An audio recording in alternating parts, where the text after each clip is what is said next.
Ahí tenían el conflicto, vamos a tratar de analizar lo más posible y vamos a comenzar, si les parece, con el tema de las armas químicas en Siria. La OTAN, Naciones Unidas, hay una serie de organizaciones internacionales que están certificando ese uso, específicamente del gas sarín, una sustancia tóxica reconocida desde el año 1991 por Naciones Unidas como un arma literalmente de destrucción masiva. La pregunta es, ¿quién la ha utilizado? El gobierno, los rebeldes, los dos. Tengo conmigo para hablar de ese tema y otros más. Por una parte, Octavio Pérez, coronel retirado del ejército estadounidense, analista militar, analista político. Gracias Octavio. Wilfredo Gómez Ruiz, abogado de la Asociación Musulmana de Estados Unidos. Esa es la primera pregunta. ¿Se ha utilizado esas armas químicas en Siria y quién? Bueno, se ha utilizado y la evidencia la han encontrado en los hospitales, no organizaciones no gubernamentales, pero ya se ha corroborado. Lo que ocurre hoy es que esta señora, que es una de las voceros de la ONU... La señora Ponte de Naciones Unidas. Que dice que todo está inconclusivo, o sea, que no puede decir si ambos lados lo usaron, pero la realidad es esta. Hay formas de dispensar esta arma. Se puede disparar una ojiva de 155 milímetros, 152 milímetros. Se puede disparar en cohetes y se puede disparar en misiles.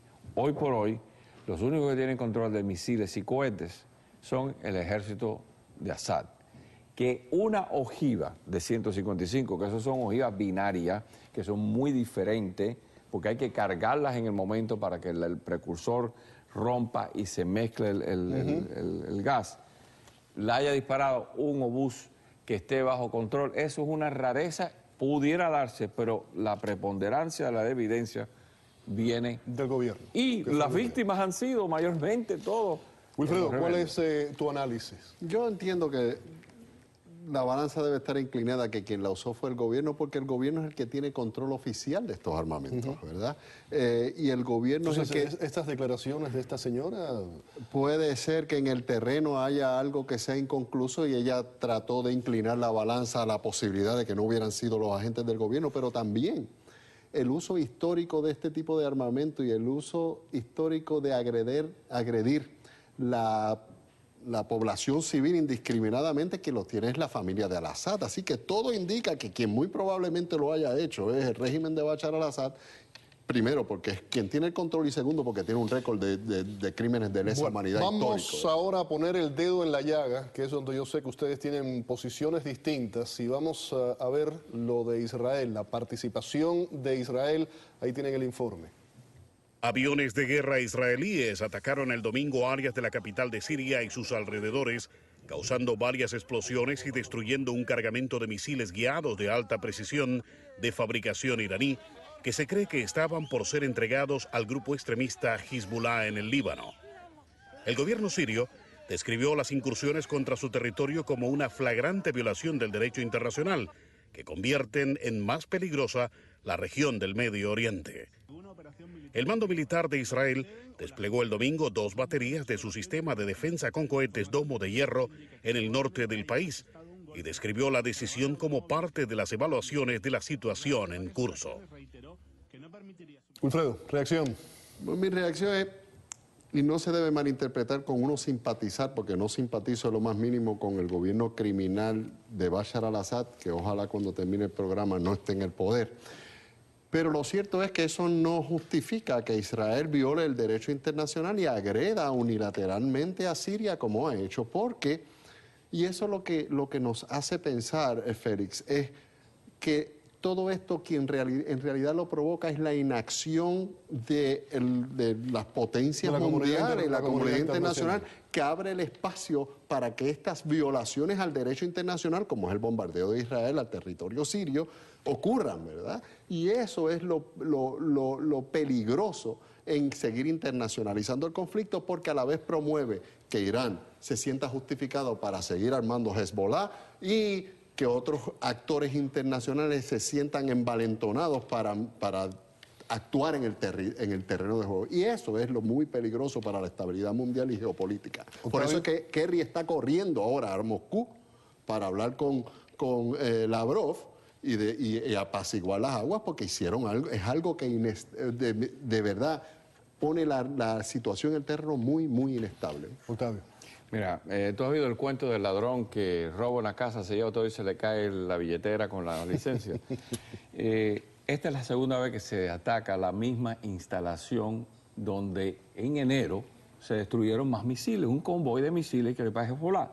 Uno tiene que entender que independiente de los derechos internacionales, Israel tiene una carta de valores que enseguida que ellos saben que hay movimiento de armas químicas, que hay movimiento de material que va a caer en manos de Hezbollah. El sistema de inteligencia tiene agentes sobre el terreno, tiene drones sobrevolando el territorio nacional sirio y fueron y ejecutaron precisamente esta misión en el mismo lugar donde lo hicieron hace 3 meses, señores. Fíjate que los israelitas no se han metido en nada con todo el miedo de lo que está ocurriendo en el Golán, donde se han sacado tropas, donde los druidos mismos han sido atacados por los alawitas, donde está pasando una cantidad de gente a través de Irak. Y el problema es este: Israel no puede contar con los Estados Unidos. Todo esto atando los dos temas. Negroponte en la ONU dijo que no, porque el mismo presidente Obama no tomó una postura. En otras palabras, si los Estados Unidos dicen si pasó la línea, no pasó la línea, pues ¿cuál fue el resultado de la ONU? Inconclusivo. Y miren, señores, hay que entender esto.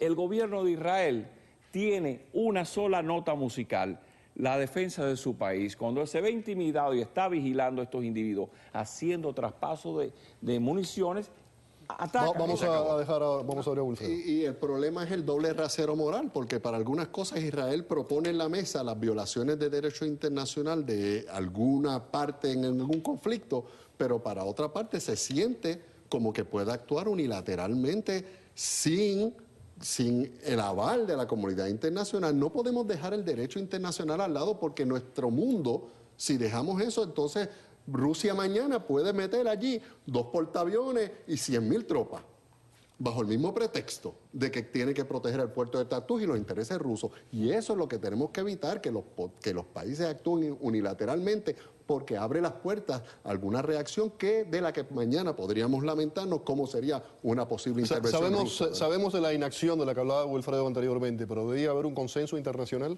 No lo hay, Félix, no hay. Primero, no hay una voluntad internacional. La crisis económica mundial en estos momentos está aguantando Europa, está aguantando los mismos Estados Unidos. Este es un país que ha ido a guerras.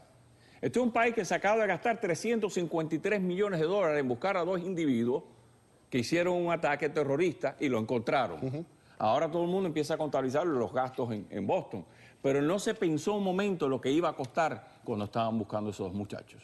Este es un país que ha ido a guerras, a sacar a Europa de 2 guerras mundiales al costo que haya sido. Y esa es la cosa. Bueno, ahora eso es retrospección, eso es retrospección. No, eso es hoy. Pero en el momento es un país que ha peleado por principios.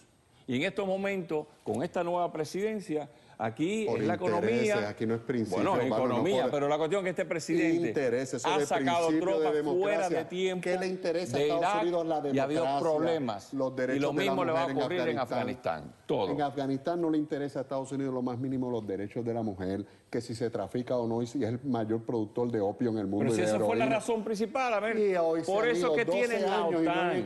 ¿Por qué tú piensas que la OTAN, por primera vez en la historia del charter de la OTAN, está en Afganistán? Porque ese opio termina en Europa. Señores, esto es un choque de trenes y yo, lamentablemente, el productor me está diciendo que tengo que irme. Vamos a la pausa. Qué bueno, me hubiera gustado continuar con este debate. Vamos a la pausa, volvemos.